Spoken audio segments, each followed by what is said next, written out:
Now, I've actually been looking forward to making this video for a while now, and that is because obviously I get to put the rods out, and today I've got a couple of new rods from NGT.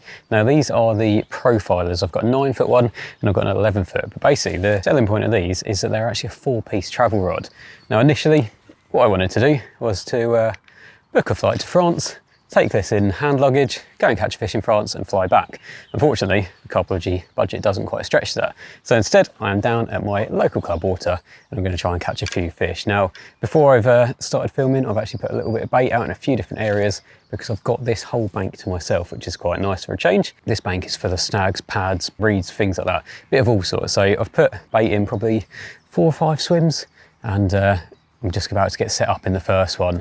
Now I'm going to be using the 9-foot to start with, and if I catch something on the 9-foot, then I'll switch over to the 11 and try and catch something on that as well. But alongside the rods, they have also sent the Profiler reels. So I've got 2 different sizes. I've got the 40 and I've got the 60. So again, the 40 is going to be more set up for the more the 9-footer, and then the 60 is going to be more set up for the 11-footer. But for now, let's focus on getting this rod out, because the whole time the rod's in the water, we've got a chance, haven't we? So I'll just show you the Profiler 40 reel. Really cool little reel, like I say, that matches perfectly with a little 9-foot travel rod. So I'm going to be fishing proper simple little methods, just a little blowback rig and just 1 rod in the swim. But there is already fish showing in this first swim, which is quite encouraging. And on this lake, there could be anything from a 3 or 4 pound common all the way up to upper 20 old crusty mirror. So if we can get one, that'll be a good day's fishing, I think. There are 100% signs of fish in here already. A few little bubbles coming up every so often close to the snag. We can get this in discreetly. I think we might have a chance. Give a bit more line.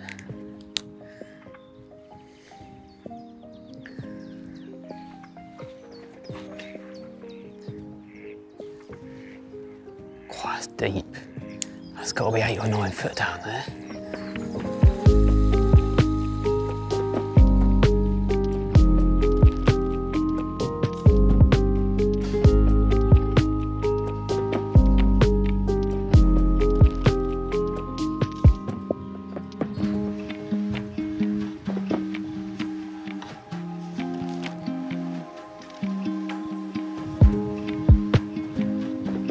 Well, that didn't take long to get a bite. It was only out there for about half an hour, but unfortunately it was a bream, so slipped that back quite quickly, dropped the rod back out on the same spot, but to be honest, it has died off a little bit since having that bite. There's not the bubbling that I've been seeing throughout the morning, so I might, after this bit, I think I might move on and try one of the other areas that I've primed, but there has been fish showing a little bit further out as well, so if I need to, I'll come away from the snags or the pads and go a little bit further out and probably get the 11-foot out in that case, because obviously a bigger rod is going to be slightly better for casting. But let's actually move on to the rods a little bit. Now these rods, although they do feel very similar, they are actually classed as different rods, with the 9-foot I'm using being the 𝗖𝗔𝗥𝗣𝗍, which is the all-round travel rod. So that's the rod that will be great for freshwater or saltwater as well. So if you're doing a bit of boat fishing whilst you're away, something like that, then that rod is going to have you covered. But the 11-foot is a 𝗍𝗔𝗥, so this is a carp travel rod. So it's much more a dedicated carp rod. It's classed as 2.75 pound test curve, so you know a little bit more of what you're in for, whereas being the 𝗖𝗔𝗥𝗣𝗍 on the 9-foot, it's more about the casting weight, which is 20 to 50 grams. But that being said, it's still got a bit of poke to it, it's got a bit of backbone, so I'd be happy to be using that as a dedicated carp rod if the smaller pack down size of the 9-foot was more favourable to you than having what's classed as more of the carp rod. I think that makes sense. But the pack down size is obviously a massive thing for these, and being a 4-piece rod, they do pack down really small, a lot smaller in fact than if you had, say, a 9-foot retractable rod. The 9-foot 4-piece rod that I've got with me actually packs down to 75 centimetres, so it is really small. But this is the 11-foot, and that still packs down to way under a metre at 89 centimetres. So again, if you're looking for more of a proper rod, a proper size rod, and you still want that sort of rod that you can chuck into a suitcase, then this is going to be the one for you. So moving on to the components, both the 9-foot and the 11-foot do share exactly the same components, and they help these rods feel a lot more premium than what the price point might suggest. You've got a super slim blank, and it is really slim, and that's both the same on the 9 and the 11 foot.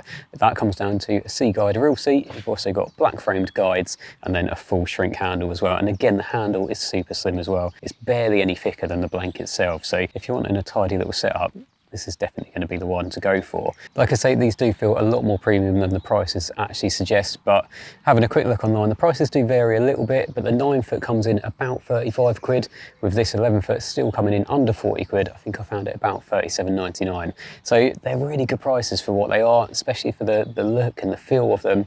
They definitely feel like a much higher end product than what that price point does suggest. And the nice thing about them as well, because they are fairly budget friendly, it is the sort of thing that if you're not going to use it every day, you can get one. You can keep it away until you might be going on holiday and you think, oh, I might have a chance to get a rod out.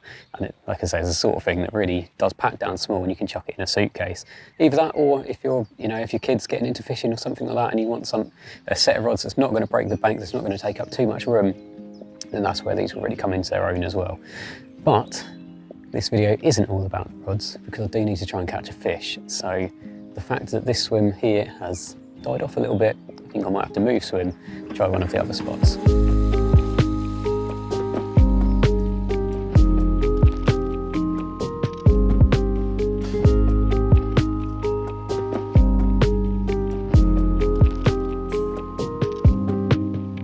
Okay, so I'm all settled in the next swim. This is a few swims down, and it's another one that I put a little bit of bait in earlier. There was a few signs of bubbling and things like that amongst the pads, so I thought this could be a good option to spend the next sort of few hours really.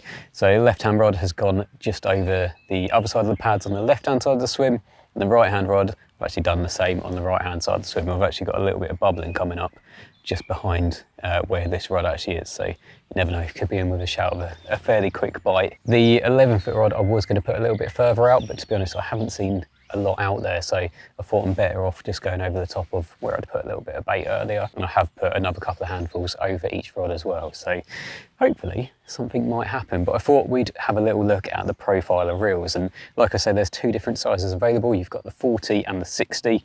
Obviously the 40 pairs to the 9 foot rod quite nicely, and then the 60 fits the 11 foot rod nicely as well. Both reels share pretty much the same characteristics other than size and weight. One is literally just bigger than the other one, but they're really cool little reels. Obviously they have got a front drag system, so there's no free spool option or anything like that on here. These are all controlled with the front drag, which is actually a quick drag as well, so it goes from pretty tight to free running in about half a turn. So it's nice to have that flexibility. I really like front drag systems anyway, and it's become second nature really. If I do get a bite, just tightening up the front drag and then we are good to go. Alongside that, you've got 5+1 ball bearings in each of these reels and a carbon insert as well, which is going to help keep that weight down, with the 60 being the bigger and heavier one, still coming in at only just over 300 grams. But not only do they perform how they should, they also look the part, and they've got an all black design. It's actually a nice matte black design as well, so it's really subtle, really understated. You've actually got the Profiler branding just on the stem here, but apart from that it's pretty much black throughout.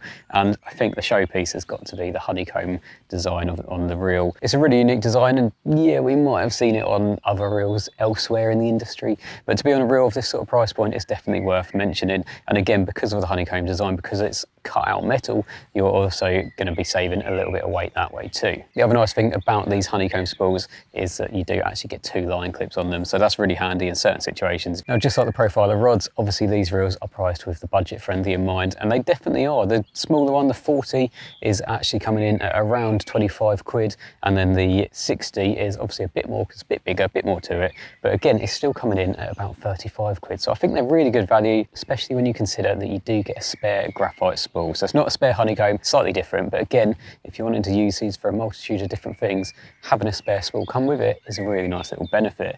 Especially I think on the 40, because the size of that reel, it could quite easily be used as a feeder reel as well as a little carp reel or a surface fishing reel. There's a lot of different uses for that. So to have the spare spool and not have to worry about trying to buy an extra is yeah, a very welcome addition.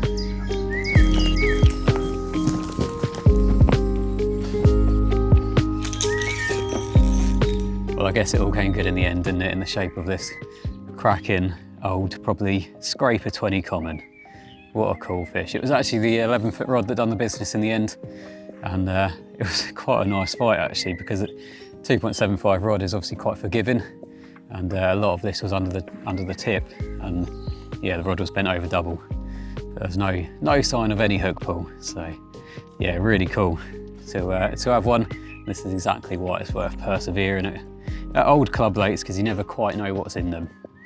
So slipping back, and if you want to find more about the NGT Profiler range, obviously head over to the NGT website. Thanks for watching.